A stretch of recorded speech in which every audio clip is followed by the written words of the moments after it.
Evening to all of you জাতকাটো কেনেকুৱা লাগিলে ছাৰে কৈ দিলে পতককে যে অমুক অমুক তাৰিখে পৰীক্ষা হ'ব আৰু পৰীক্ষাত কি চিষ্টেমত হ'ব সেই চিষ্টেমটো শুনি চাগে ভয় লাগিলে চ' সেই কথা আমি আগতে গম পাই পেলাই আমি চিষ্টেমটো অলপ বেলেগ ধৰণে আৰম্ভ কৰিছিলোঁ আমি ফাউণ্ডেশ্যন ক্লাছৰ পৰা আৰম্ভ কৰিছিলোঁ এইটো MCQ দ্বাৰা আমিও ক্লাছ এটা আৰম্ভ কৰিব পাৰিলোহেঁতেন হয়নে চ' 10টা MCQ শ্লাইড এখন বনাই আনি পেলাই আমিও কেইটামান প্ৰশ্ন লৈ পেলাই আমিও এটা ক্লাছ ষ্টাৰ্ট কৰিব পাৰিলোহেঁতেন যদিও কিছু লোকে বুজি পালে কিন্তু কিছু লোকে বুজি নাপালে সেইটো আমাৰ ক'ব লগা নাই ঠিক আছে চ' যিসকলে বুজি পালে সেইসকলে আমাৰ ফাউণ্ডেশ্যন ক্লাছ বাই কৰিছে আমাৰ বিদ্যা কোচিং কিতাপৰ ইউটিউব চেনেলটোত আপুনি চাবই আৰু লগতে এপ বিদ্যা কোচিং কিতাপৰ এপটো ডাউনলোড কৰি পেলাই যদি আজি ক্লাছটো ভাল পায় আপোনালোকে কি কৰিব ডাউনলোড কৰি পেলাই তাত পেইড ক্লাছবিলাক লৈ ল'ব চ' এটা কথা হ'ল আমি ইণ্ডিয়ান পলিটি পঢ়ি আছিলোঁ চ' পলিটি আমি কি পঢ়িলোঁ লাষ্ট ক্লাছত এক ছেকেণ্ড লাষ্ট ক্লাছত আমি পলিটি ক'লৈকে পঢ়া হ'ল সৰি লাষ্ট ক্লাছত আমি পলিটি আমি ইণ্ডিয়ান পলিটি লাষ্ট ক্লাছত আমাৰ পঢ়া হ'ল সংবিধান সভা ৰাইট আমি সংবিধান সভাৰ গঠনখিনিৰ বিষয়ে চাইছিলোঁ ইণ্ডিয়ান পলিটি এক second Indian polity okay Indian polity আমি লাষ্ট ক্লাছত চালোঁ আমাৰ অধিৱেশনখিনি যে কেতিয়াৰ পৰা কেতিয়া অনুষ্ঠিত হৈছিলে হয়নে চ' প্ৰথমখন অধিৱেশন কেতিয়া হৈছিলে ফাৰ্ষ্ট কমিটি কেতিয়া হৈছিলে মানে প্ৰথম অধিৱেশন যিখন হৈছিলে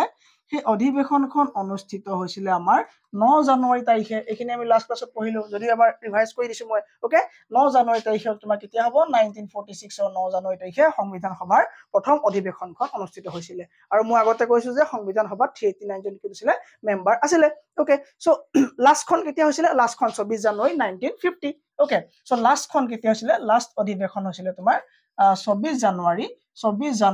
1950 এতিয়া কথাটো হ'ল যে সংবিধান গৃহীত কেতিয়া হৈছিলে গৃহীত হ'বলৈ কিয় ইমান দেৰি হ'ল যদি সংবিধানখন তৈয়াৰ হৈ পেলাই 1949তে কমপ্লিট হৈছিলে তেন্তে কিয় ৰৈ দিব লগা হ'ল কাৰণ ৰৈ দিব লগা হ'ল কিয় সেইখিনি আমি হিষ্ট্ৰী পাৰ্টত চাই দিলে গম পাই যাবা কি আছিলে হিষ্ট্ৰী পাৰ্টত যে কি আছিলে তোমাৰ জৱাহৰলাল নেহৰুহঁতে পূৰ্ণ স্বৰাজৰ ডিমাণ্ড কৰিছিলে চ' সেইকাৰণে আমি কি চেলিব্ৰেট কৰিছিলোঁ সেইখিনি আমি হিষ্ট্ৰী পাৰ্টত চালে ওলাই পৰিব নেক্সট আহিলে ড্ৰাফটিং কমিটি কথা ড্ৰাফটিং কমিটিখন এনেকুৱা এখন কমিটি আছিলে যিখন কমিটি হাতত সম্পূৰ্ণ সংবিধান নিৰ্মাণৰ দায়িত্ব অৰ্পণ কৰা আছিলে ঠিক আছে নে চ' ড্ৰাফটিং কমিটি হাতত কি আছিলে সম্পূৰ্ণ সংবিধান নিৰ্মাণৰ অধিকাৰ তেওঁলোকক দিয়া হৈছিলে B.R. আম্বেদকাৰ তাত আছিলে হয়নে চ' তাত কেইজন মেম্বাৰ আছিলে তাত তোমাৰ টোটেল 7জন মেম্বাৰ আছিলে আৰু সেই 7জন মেম্বাৰৰ নাম বহুত টান মনত ৰাখিবলৈ বহুত দিগদাৰ চিন্তা কৰাৰ কাৰণ নাই তাত আমাৰ ট্ৰিক আছে চ' ট্ৰিক গীতা কি হ'ল তোমাৰ যে মামুন মহাৰ ডিপিত কৃষ্ণ আৰু গোপালৰ ফটো আছে চিম্পল কি হ'ব মামুন মহাৰ ডিপিত কৃষ্ণ আৰু গোপালৰ ফটো আছে চ' তাৰ হেড কোন হয় তোমাৰ ড্ৰাফটিং কমিটি হেড কোন হ'ল B.R. আম্বেদকাৰ ঠিক আছে নে চ' আমি এতিয়া কি চাম ড্ৰাফটিং কমিটি খচৰা সমিতি বুলিও কয় অ'কে চ' ড্ৰাফটিং কমিটি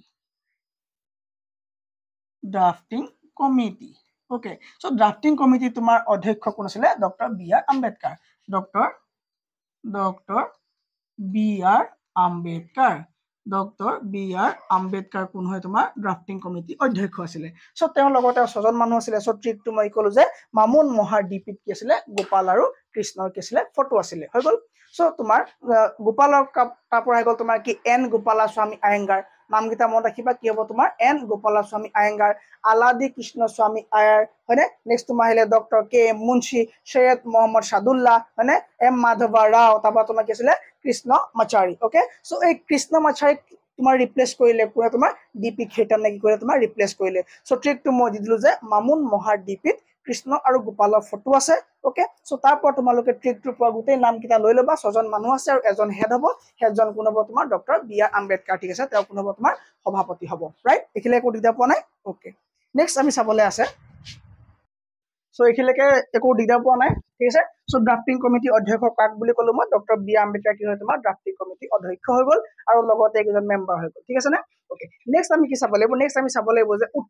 উৎস মানে চ'ৰ্চ মানে আমাৰ সংবিধানখন ক'ৰ পৰা অনা হৈছিলে আমি জানো যে আমাৰ সংবিধানখন কি হয় সম্পূৰ্ণ ভাৰততে নিৰ্মিত নহয় হয়নে বিভিন্ন দেশৰ বিভিন্ন সংবিধান অধ্যয়ন কৰাৰ পাছত 64 লাখ টকা খৰচ কৰাৰ পাছত হয়নে 2 বছৰ 11 মাহ 18 দিন সময় খৰচ কৰাৰ পাছত গোটেই দেশে বিদেশে ঘূৰি আহি পেলাই আমাৰ সন্মানীয় ব্যক্তিসকলে কি কৰিছিলে সংবিধান প্ৰণেতাসকলে কি কৰিছিলে বিভিন্ন সংবিধানত গৈ পেলাই তেওঁলোকৰ চ'ৰ্চবিলাকৰ পৰা ভাল যিবোৰ পইণ্ট আছিলে সেইসমূহ আনি পেলাই ভাৰতীয় সংবিধানখন গঠন কৰিছে ভাৰতীয় সংবিধানখনৰ 80% কোনটো পাৰ্টৰ পৰা আহিছে আমি সকলোৱে জানো ভাৰতৰ সংবিধানৰ 80% আহিছে আমাৰ ক'ৰ পৰা ভাৰত অধিনিয়ম আমাৰ কি আছিলে তোমাৰ গভৰ্ণমেণ্ট অফ ইণ্ডিয়া এক্ট কি আছিলে 1935 ৰাইট সো এতিয়া আমি চাব লাগিব আমাৰ উৎসসমূহ sources of Indian constitution okay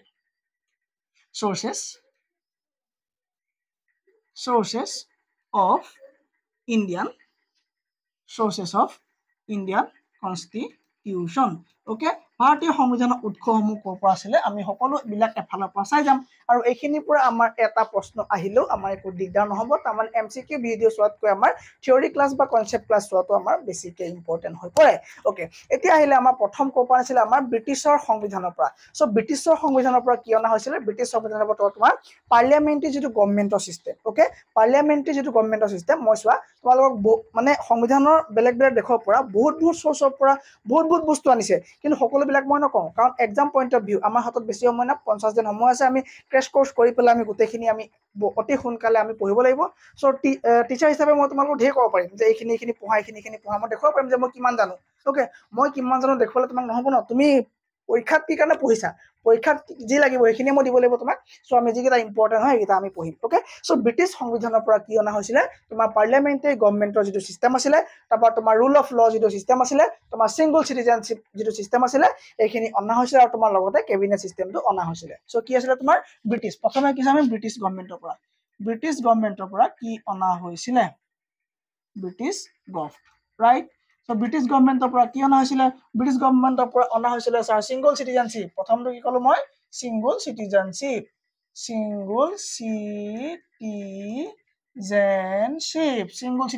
তোমাৰ কোপা আনিছিলে ব্ৰিটিছ গভৰ্ণমেণ্টৰ পৰা আনিছিলে তোমাৰ কেবিনেট সিস্টেমটো ক'ৰ পৰা আনিছিলে আমাৰ দেশৰ কেবিনেট সিস্টেম যে এই কেবিনেট সিস্টেমটো অনা হৈছিলে ক'ৰ পৰা আমাৰ ব্ৰিটিছ গভৰ্ণমেণ্টৰ পৰা কি অনা হৈছিলে কেবিনেট সিস্টেমটো আমাৰ অনা হৈছিলে ঠিক আছে নে এখিলেকাটো একো দিগদাৰ পোৱা নাই কোনেও ওকে সো কেবিনেট সিস্টেম অনা হৈছিলে ক'ৰ পৰা ব্ৰিটিছ গভৰ্ণমেণ্টৰ পৰা অনা হৈছিলে নেক্সট গ'ল তোমাৰ সিংগল সিটিজেনশিপ কলো না মই সিংগল সিটিজেনশিপ কলো তাৰপৰা তোমাৰ পাৰ্লিয়ামেণ্টাৰী গভ যেটো সিস্টেম বাৰটা কি তোমাৰ ৰুল অফ ল ঠিক আছে না পাৰ্লিয়ামেণ্টাৰী গভ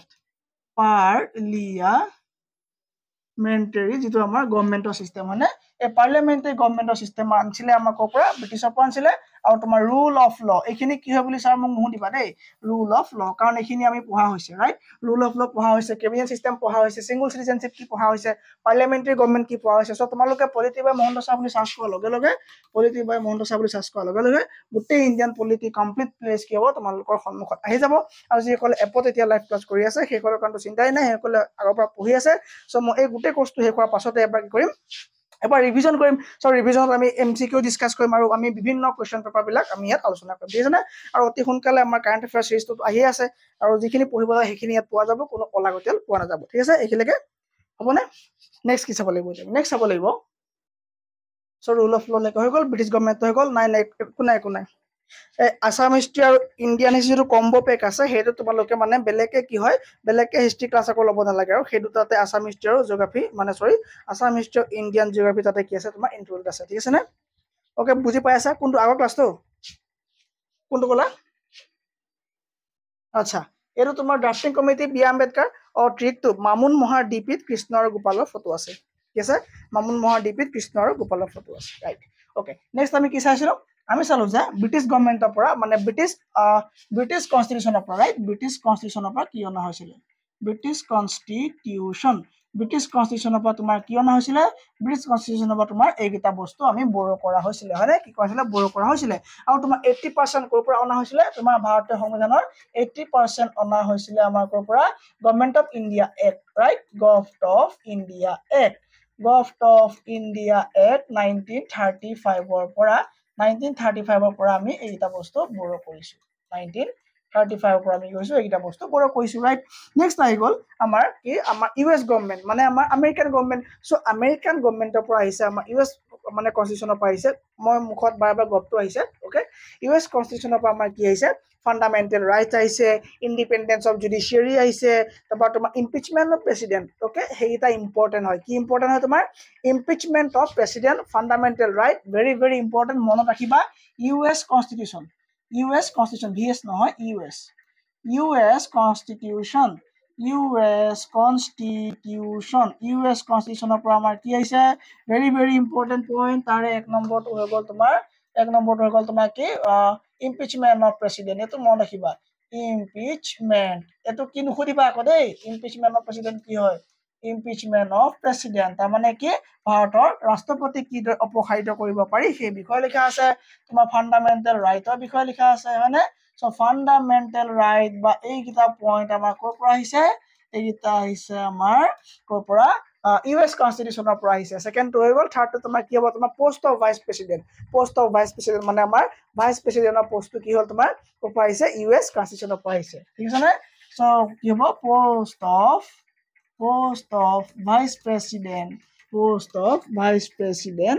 ভাইচ প্ৰেচিডেন্ট ক'ৰ পৰা আহিছে ইউএছৰ কনষ্টিটিউচনৰ পৰা আহিছে এইখিলৈকে কোনোবাৰ কিবা দিগদাৰ পাইছা নেকি ওকে সো এইখিলৈকে আমাৰ একো দিগদাৰ নাই পোষ্ট অফ ভাইচ প্ৰেচিডেন্ট ক'ৰ পৰা আহিছে তোমাৰ ইউএছ কনষ্টিটিউচনৰ পৰা আহিছে ঠিক আছে ওকে নেক্সট আহিলে তোমাৰ removal of supreme court and high court জাজেছ ওকে হাই কোৰ্ট আৰু সুপ্ৰিম কোৰ্টৰ জাজেছ বিলাকক যেতিয়া ৰিমুভ কৰা হয় সেই ৰিমুভ কৰা প্ৰচেছটো তোমাৰ ক'ত আছে তোমাৰ ইউএছ কনষ্টিটিউচনতে আছে বুজি পাইছা এইখিলৈকে সাউন্ড এটা আহিছে কিবা ওকে তোমাৰ এইটো ফেনৰ সাউন্ড হয় একো না অকমান এডজাষ্ট কৰা ঠিক আছে নে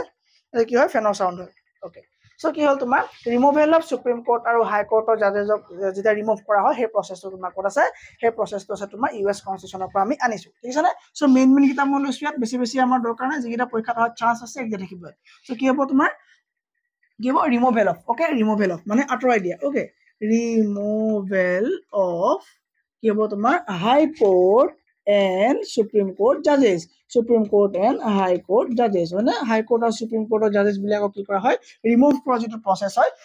মানে সেই প্ৰসেছ বিলাক ক'ৰ পৰা অনা হৈছে আমাৰ ইউএছ কনষ্টিটিউচনৰ পৰা অনা হৈছে ৰাইট ক্লিয়াৰ এখিলে কাৰো ডাউট নাই ওকে ডিপিএছপি ক'ৰ পৰা অনা হৈছে ক'ব পাৰিবানে ডিপিএছপি তোমাৰ অনা হৈছে ক'ৰ পৰা ডিপিএছপি অনা হৈছে তোমাৰ আইৰিছ কনষ্টিটিউচনৰ পৰা ডিপিএছপি ক'ৰ পৰা অনা হৈছে তোমাৰ আইৰিছ কনষ্টিটিউচনৰ পৰা কি অনা হৈছে ডিপিএছপি বৰো কৰা হৈছে সো ডিপিএছপি সামিতি আমি প্ৰথমে চালো আমাৰ এটা মনত ৰল যে ব্ৰিটিছ কনষ্টিটিউচনৰ পৰা কেনিছো আমি ওকে ইংলেণ্ডৰ পৰা আমি কেনিছো তোমাৰ single citizenship cabinet system parliamentary government আৰু তোমাৰ কি ৰুল অফ ল আমি বৰো কৰিছো নেক্সট আমি চালো তোমাৰ removal of supreme court and high কোৰ্টৰ জাজেছ post of vice president fundamental right impeachment of president এইবিলাক আমি ক'ৰ পৰা আনিছিলো ইউএছ প্ৰেচিডেন্টৰ পৰা আনিছো আমি ডিপিএছপি ক'ৰ পৰা আনিছো ডিপিএছপি কেই নম্বৰ আৰ্টিকুলৰ পৰা আছে পতকে কৰা ডিপিএছপি মানে কি directive principal of state policy ৰাজ্যৰ নীতি নিৰ্দেশক তত্ত্ব হয়নে নীতি নিৰ্দেশক তত্ত্ব আমি ক'ৰ পৰা আনিছো ইয়াক অনা হৈছে তোমাৰ কোনখন সংবিধানৰ পৰা ইয়াক অনা হৈছে তোমাৰ কোৱাচোন ডিপিএছপি কোনখন সংবিধানৰ পৰা অনা হৈছে তোমাৰ আইৰিছ সংবিধানৰ পৰা অনা হৈছে ওকে আইৰিছ সংবিধানৰ পৰা কি অনা হৈছে তোমাৰ ডিপিএছপি বৰো কৰা হৈছে একো প্ৰব্লেম পোৱা নাই অকল হেতু মনত ৰাখা বেলেগ মনত ৰাখিব নালাগে তোমাৰ কানাডাৰ পৰা তোমাৰ অনা হৈছে কি জানে যেটো আমাৰ সংসদীয় বা আমাৰ যেটো কেন্দ্ৰীয় শাসন ব্যৱস্থা হয়নে সো কেন্দ্ৰীয় মানে আমাৰ সংঘৰ যেটো সিস্টেম সেই সিস্টেমটো তাৰমানে আমি ক'বলৈ গ'লে সেন্ট্ৰেল সিস্টেম তোমাৰ ক'ৰ পৰা অনা হৈছে তোমাৰ কানাডা সংবিধানৰ পৰা অনা হৈছে আৰু তোমাৰ কি ষ্টেট গভৰ্ণৰ বিলাকক যে চেন্ট্ৰেল নিযুক্তি দিয়ে সেই গোটেই সিস্টেমটো তোমাৰ ক'ৰ পৰা অনা হৈছে কানাডা সংবিধানৰ পৰা অনা হৈছে সো কি অনা হৈছে ডিপিএছপি পৰা হৈ গ'ল আমাৰ কানাডাৰ পৰা কি আনিছে বুলি ক'লো মই আমাৰ চেন্ট্ৰেল যেটো সিস্টেম হয়নে চেন্ট্ৰেল সিস্টেমটো আমাৰ ক'ৰ পৰা অনা হৈছে তোমাৰ কানাডাৰ পৰা অনা হৈছে আৰু লগতে তোমাৰ কি অনা হৈছে যে ষ্টেট গভৰ্ণৰ যিবিলাক আছে হয়নে সো ষ্টেট গভৰ্ণৰ সকলক কোনে নিযুক্তি দিয়ে চেন্টাৰে ওকে সো চেন্টাৰে যে ষ্টেট গভৰ্ণৰ বিলাকক যে নিযুক্তি দিয়ে এপইন্টমেন্ট যে কৰে সো সেই বিষয়ে আমি ক'ত পা লৈছো আমি কানাডাৰ কনষ্টিটিউচনৰ পৰা আমি কৈছো ইয়াক এডপ্ট কৰিছো মানে আমি ধাৰ কৰিছো বা বৰো কৰিছো যি বুলি কোৱা হেতুৱে হ'ব ঠিক আছে এখিলে একো দিগদাৰ নাই নেক্সট আহিলে আমাৰ কি নেক্সট তোমাৰ আহিলে আমাৰ কোন গভৰ্ণমেণ্ট কোন কনষ্টিটিউচন অষ্ট্ৰেলিয়া সো অষ্ট্ৰেলিয়া মানে কনষ্টিটিউচনৰ পৰা আমাৰ কি আহিছে অৱশিষ্ট সূচী বুলি কয় ঠিক আছে অনুসূচী নহয় ঠিক আছে অৱশিষ্ট সূচী ওকে কনকাৰেন্ট লিষ্ট ক'ৰ পৰা আহিছে তোমাৰ অষ্ট্ৰেলিয়া সো অষ্ট্ৰেলিয়া এই অষ্ট্ৰেলিয়া কনষ্টিটিউচনৰ পৰা আমাৰ কি আহিছে অষ্ট্ৰেলিয়া কনষ্টিটিউচনৰ পৰা আহিছে আমাৰ কনকাৰেন্ট লিষ্ট আৰু তোমালোকে অসমীয়াটো অলপ এৰি পেলাই ইংলিছৰ ফালে অকমান আগবাঢ়ি আহা মই বাকিটো ঠেলি দিম ঠিক আছে সো কনকাৰেন্ট লিষ্টখন ক'ত আছে কনকাৰেন্ট লিষ্টখন ক'ৰ পৰা অনা হৈছে কনকাৰেন্ট লিষ্ট তোমাৰ অষ্ট্ৰেলিয়ান কনষ্টিটিউচনৰ পৰা বৰো কৰা হৈছে লগত তোমাৰ লোকসভা আৰু ৰাজ্যসভা যেটো জয়েন্ট সিটিং হয় ন জয়েন্ট সিটিং মানে কি তোমাৰ জয়েন্ট সিটিং মানে কি বৈঠক যে হয় একেলগে যে বৈঠক হয় হয়নে সো একেলগে হোৱা বৈঠকটো তোমাৰ ক'ৰ পৰা অনা হৈছে আমাৰ অষ্ট্ৰেলিয়া সংবিধানৰ পৰা অনা হৈছে আৰু মই আগতে কৈছো যে লোকসভা আমি পঢ়িলো ৰাজ্যসভা পঢ়িলো আৰু কেতিয়া লোকসভা ৰাজ্যসভা জয়েন্ট সিটিং হ'ব পাৰে সেই বিষয়ে পঢ়া হ'ল আমি আৰ্টিকুললৈ যদি ঘূৰি যাওঁ এইখিনি কথা পাই যাম হয়নে সো জয়েন্ট সিটিং অফ কি তোমাৰ হ'ব জয়েন্ট সিটিং অফ কি two houses joint sitting of two houses ক'ৰ পৰা বৰো কৰা হৈছে ইয়াক তোমাৰ ক'ৰ পৰা বৰো কৰা হৈছে অষ্ট্ৰেলিয়াৰ কনষ্টিটিউচনৰ পৰা বৰো কৰা হৈছে ৰাইট সো অষ্ট্ৰেলিয়া কনষ্টিটিউচনৰ পৰা তোমাৰ কনকাৰেন্ট লিষ্টক আনিছো আমি জইণ্ট চিটিংক আনিছো আমি আৰু কি আনিছো অকল এই দুটা আমি মেইনলি মনত ৰাখিম এইটা ক'ৰ পৰা আনিছো আমি এইটা আনিছো অষ্ট্ৰেলিয়ান কনষ্টিটিউচনৰ পৰা আমি বৰো কৰি আনিছো ওকে ওয়েমাৰ কনষ্টিটিউচন বুলি কাক কোৱা হয় কোনখন কনষ্টিটিউচনক ওয়েমাৰ কনষ্টিটিউচন বুলি কোৱা হয় ক'ব পাৰিবানে WEIMAR ওয়েমাৰ কনষ্টিটিউচন কোৱা ওয়েমাৰ কনষ্টিটিউচন বুলি কোনখনক কোৱা হয় কোনখনক ওয়েমাৰ কনষ্টিটিউচন বুলি কোৱা হয় yes জাৰ্মানী ওকে ওহ তোমাৰ জাৰ্মানী কনষ্টিটিউচন জাৰ্মানীৰ কনষ্টিটিউচন তোমাক কি বুলি কোৱা হয় ওয়েমাৰ কনষ্টিটিউচন বুলি কোৱা হয় আৰু এই ওয়েমাৰ কনষ্টিটিউচনৰ পৰা আমি কি আনিছো জাৰ্মানী ওয়েমাৰ কনষ্টিটিউচনৰ পৰা আমি কি আনিছো মানে আমি জাৰ্মানীৰ পৰা কি আনিছো জাৰ্মানী পানিছো আমি suspension of fundamental duties during emergency মানে আপতকালীন বা কি মানে ইমাৰ্জেন্সি বুলি ক'লে কি বুজি পাইছা নহয় ঠিক আছে সো ইমাৰ্জেন্সি সিচুৱেচনত যে আমাৰ ফান্ডামেন্টাল যিবিলাক ৰাইট হৈ যে কাৰ্টেল হৈ যায় বা কাট খাই যায় সো এই সিস্টেমটো আমি ক'ৰ পৰা আনিছো এই সিস্টেমটো আমি ক'ৰ পৰা আনিছো আমি জাৰ্মানী পৰা আনিছো সো জাৰ্মানী পৰা অনা এটা অতিকে জৰুৰী এটা অতিকে দৰকাৰী এটা আমাৰ কি হ'ব যে আমাৰ যেতিয়া ইমাৰ্জেন্সি হয় ডিউৰিং ইমাৰ্জেন্সি যে আমাৰ কি হয় তোমাৰ সাসপেনশন অফ কি ফান্ডামেন্টাল ৰাইট ওকে সো আমি ইয়াক লিখিম suspension of fundamental right during কি হ'ব ডিউৰিং ইমাৰ্জেন্সি সো ইমাৰ্জেন্সিৰ সময়ত যে আমাৰ কি হয় সাসপেনশন হয় কি হয় তোমাৰ ফান্ডামেন্টাল ৰাইটৰ যে সাসপেনশন হয় এই কথাটো আমি কোনখন সংবিধানৰ পৰা আমি ইয়াক এডপ্ট কৰিছো এই কথাটো আমি জাৰ্মানী ওয়েমাৰ সংবিধানৰ পৰা আমি এডপ্ট কৰি আনিছো এখিলে কাৰো একো দিগদাৰ পোৱা নাই মই ভাবো ওকে নেক্সট আছে ৰাছিয়া বা তেতিয়া কি বুলি কোৱা USSR বুলি কোৱা মানে সোভিয়েট সংঘ ওকে সো USSR পৰা অনা আমাৰ মেইন বস্তুটো কি হ'ল তোমাৰ প্ৰিএম্বল সংবিধানৰ প্ৰস্তাৱনা আমি সকলোৱে জানো সো সংবিধানৰ প্ৰস্তাৱনা কি আছে আমাৰ সোশিয়েল পলিটিক্যাল আৰু ইকোনমিক এই তিনটা শব্দ যে আছে আমাৰ কি আছে সোশিয়েল পলিটিক্যাল আৰু ইকোনমিক এই তিনটা শব্দ আমি কোপা আনিছো আমি ৰাছিয়ান গভৰ্নমেন্ট অৰ্থাৎ ৰাছিয়ান কনষ্টিটিউচনৰ পৰা আনিছো ৰাছিয়াৰ কনষ্টিটিউচনৰ পৰা আমি কি আনিছো ৰাছিয়ান কনষ্টিটিউচন এইখিনি সব নোট বনাই যাবা বস হৈ যাব বুজিছনে সো ৰাছিয়ান কনষ্টিটিউচনৰ পৰা আমি কি আনিছো এক নম্বৰতে আনিছো আমি ৰাছিয়ান কনষ্টিটিউচনৰ পৰা এক নম্বৰতে কি আনিছো তোমাৰ ইকোনমিক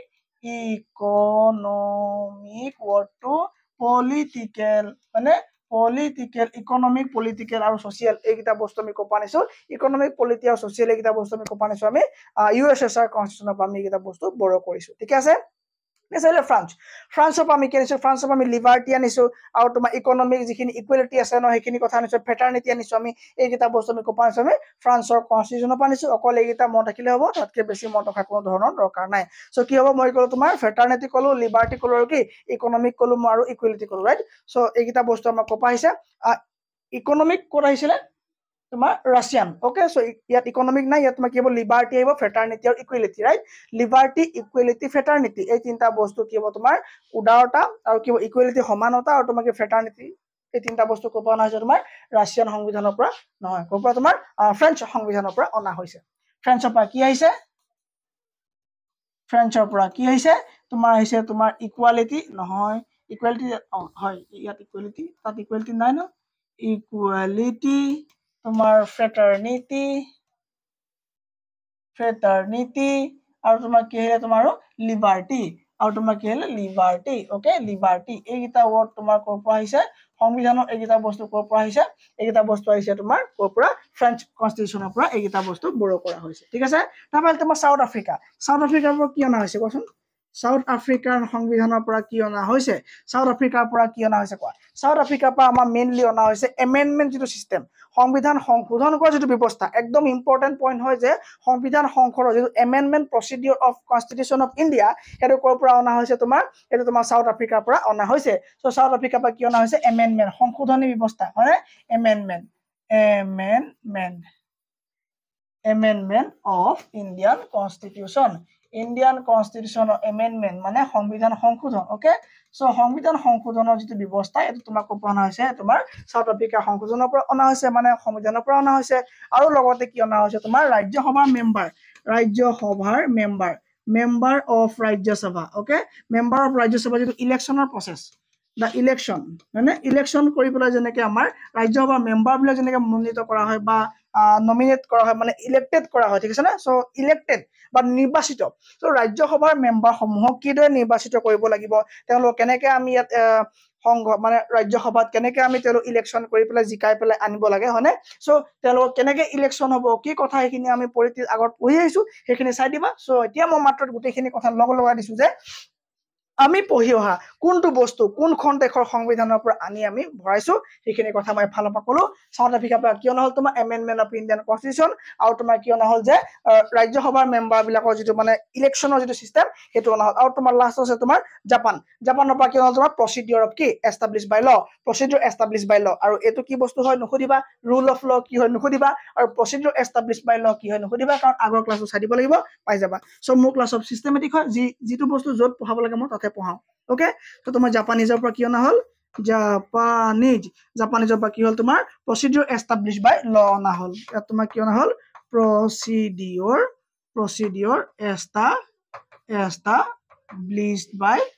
প্ৰচিডিউৰ এষ্টাব্লিছ বাই কি প্ৰচিডিউৰ এষ্টাব্লিছ বাই ল ওকে এই সিস্টেমটো আমি কৰ পৰা আনিছো এই প্ৰচিডিউৰ এষ্টাব্লিছ বাই ল আমি আনিছো তোমাৰ কৰ পৰা জাপানিজ সংবিধানৰ পৰা আনিছো সো এবাৰ কুইক ৰিভিজন কৰি পেলাই মই ক্লাছটো ষ্টপ কৰিব লাগিব কাৰণ মই ষ্টুডিঅ চেঞ্জ কৰিছো অলৰেডি ওকে সো আজি এটা প্ৰথম ষ্টুডিঅ নতুন studio first class so sound quality কেনেকুৱা পাইছা মোক কবা ওকে বাকি কালাৰ কেনেকুৱা পাইছা মই ব্লেক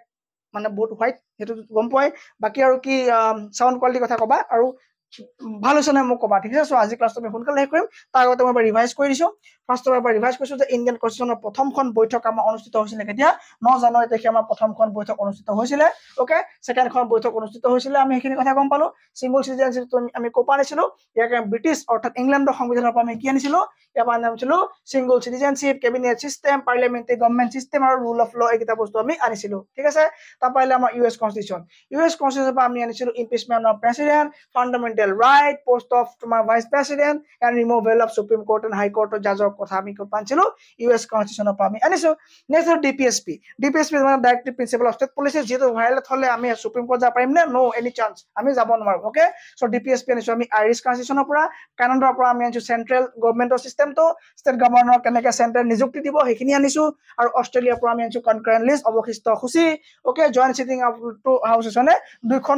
মানে দুইখন হাউস কেতিয়া জয়েন্ট সিটিং কৰাৰ পৰা হয় কি হিচাপত কৰা হয় হয়নে সো কোনটো সময়ত কৰা হয় কেতিয়া কৰা হয় এইখিনি গোটেইখিনি আমি পঢ়ি আছো এইকাৰণে ইয়াত আমি নকওঁ ৰাইট যাতে ক্লাছটো বেছি দীঘলীয়া হৈ নাযায় ওকে জাৰ্মানী পৰা আমি কি আনিছো জাৰ্মানী পৰা suspension of fundamental right during emergency so emergency সময়ত আমি ফান্ডামেন্টাল ৰাইট যেটা আমাৰ কাট খাই যায় হয়নে সো সেই সিস্টেমটো আমাৰ ক'ত আছে আমাৰ জাৰ্মানী সংবিধানত আমাৰ এইখিনি কথা আমি তাৰ পৰা লৈছো নেক্সট আমাৰ লাষ্ট স্লাইডটো কি আছে যে আমাৰ ৰাছিয়ান কনষ্টিটিউচন সো ৰাছিয়ান কনষ্টিটিউচনৰ পৰা আমাৰ কি অনা হৈছিল ইয়াৰ পৰা আমাৰ ইকনমিক অনা হৈছিল আৰু পলিটিকেল সিস্টেমটো অনা হৈছিল ৰাইট ফ্ৰেন্সৰ পৰা অনা হৈছিল আমাৰ ইকুৱেলিটি তোমাৰ ফ্ৰেটাৰ্নিটি এণ্ড কি হ'ব লিবাৰ্টি অনা হৈছিল okay so equality fraternity and liberty ইয়াৰ পৰা আমাক কৈছিলে অনা হৈছিল এখিলৈকে হয়তো কাৰো একো ডাউট নাই ওকে সো লিবাৰ্টি ইকুৱেলিটি আৰু ফ্ৰেটাৰ্নিটি ইয়াৰ পৰা আহিছে সোশিয়েল পলিটিকেল আৰু ইকনমিক কৰিছে সোশিয়েল পলিটিকেল আৰু ইকনমিক তোমাৰ কোপা আহিছে ইয়াৰ সমাব হয়নে সোশিয়েল ইকনমিক আৰু কি সোশিয়েল ইকনমিক আৰু পলিটিকেল আমি ৰাছিয়াৰ পৰা আনিছো আৰু ফ্ৰেন্সৰ পৰা আমি আনিছো ইকুৱেলিটি ফ্ৰেটাৰ্নিটি এণ্ড লিবাৰ্টি ডান সাউথ আফ্ৰিকাৰ পৰা আনিছো আমি এমেন্ডমেন্ট অফ ইণ্ডিয়ান কনষ্টিটিউচন ভাৰতীয় সংবিধানৰ সংশোধনী ব্যৱস্থা আমি ইয়াৰ পৰা লৈছো আৰু আমি ৰাজ্যসভা মেম্বাৰক কেনেকৈ ইলেক্টেড কৰা হয় সেই বিষয়ে আমি লৈছো ওকে জাপানিজৰ পৰা আমি কি লৈছো প্ৰচিডিউৰ এষ্টাব্লিছ বাই ল থ্যাংক ইউ ওকে নেক্সট ক্লাছৰ কাৰণে তোমালোকে ৰেডি থাকা আৰু ক্লাছ বিলাক আমাৰ পুৰা আধা ঘণ্টা ওপৰত চলিব 40 মিনিটৰ ক্লাছ আমাৰ ক্লাছ চলিব লাইভ ক্লাছ চলিব আৰু তোমালোকে একদম সাবস্ক্ৰাইব কৰি ৰাখিবা যাতে প্ৰতিটো ক্লাছ যোৱা মানে তোমালোকে ধুমুহা হ'ব এবাৰ ঠিক আছে নে যাতে আমাৰ কি হ'ব আমাৰ ধুমুহা হ'ব লাগিব আৰু কাৰণ আমি যিখিনি পঢ়িব লাগে আমি সেইখিনিয়ে পঢ়িম বিশ্বাস ৰাখা পাছ কৰিবা ঠিক আছে নে আৰু এইখিনি কোৰ্স ইয়াৰ আগৰখিনি কোৰ্স গোটেইখিনি সাবজেক্ট তোমালোকে ফাউন্ডেশন ক্লাছ অসমীয়াত কৰিব কাৰণে এপটো ডাউনলোড কৰিব নাপাহৰিবা মাত্ৰ 199 ত যিটো দামত তুমি কি কৰিব নোৱাৰা একপ্লেট চাওমিন খাব নোপোৱা সেইটো দামত তুমি ফাউন্ডেশন কোৰ্স কৰিব পাৰিবা তাকো 30 দিনত তোমাৰ ৰেপিড ৰিভিজন হৈ যাব লগতে ঠিক আছে নে এটা ক্ৰেশ কোৰ্স হ'ব তোমাৰ 30 ডেজৰ তোমাৰ সব ক্লাছ সব সাবজেক্ট সোমাই যাব আৰু এইটো পঢ়াৰ পাছত যদি পাছ নকৰা মোক কবা তুমি ঠিক আছে নে থ্যাংক ইউ ভেৰি মাচ